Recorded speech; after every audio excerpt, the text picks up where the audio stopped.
qui est excitant dans le Vendée Globe, c'est que c'est une course autour du monde en solitaire. Je suis à l'IMOCA parce que j'ai envie de faire le Vendée Globe.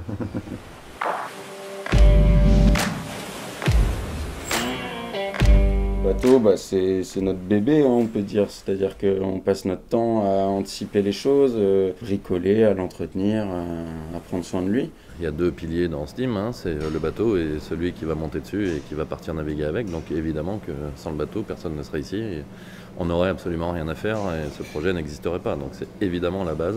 Pour moi, c'est un être vivant, c'est un être à part entière et c'est surtout un être central dans un projet, dans mon projet. Avant de choisir le bateau avec lequel tu vas partir, tu essayes de discuter avec lui, de voir si ça peut être effectivement ta maîtresse pendant 3 mois. Alors on se connaît pas très bien, lui et moi, parce que moi je suis plus à l'atelier ou sur place à terre pendant qu'ils vont s'amuser en mer. Non, je rigole, mais c'est vrai que j'ai pu naviguer un petit peu dessus, donc ça c'était un grand plaisir. Et puis de le voir sortir et de le voir rentrer à chaque fois, de l'accompagner en semi-rigide, c'est toujours un bonheur, parce qu'il est quand même beau ce bateau, moi je trouve, avec ses petites ailes.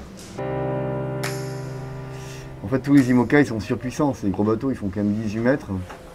Le mât ne doit pas faire plus de 29 mètres. Et la quille fait 4,50 m. Tous les IMOCA ont une quille pendulaire. C'est-à-dire que la quille, elle bouge avec 2 vérins hydrauliques d'un bord à l'autre, à peu près 30 degrés, suivant les bateaux. Ils sont tous construits en carbone. Ils ont tous 2 safrans à l'arrière. Et on a une petite avancée à l'avant du bateau, on appelle ça un bout dehors, qui fait 1,80 m, qui permet de mettre des voiles plus volumineuses. Alors les contraintes liées à l'IMOCA, spécifiquement pour le Vendée Globe, qui va être une course en solitaire très longue, hein, autour du monde ça reste long, c'est éprouvant à la fois pour le skipper et le bateau, et donc le matériel. Donc la spécificité, ça va être de trouver le meilleur compromis entre le poids et la fiabilité du bateau.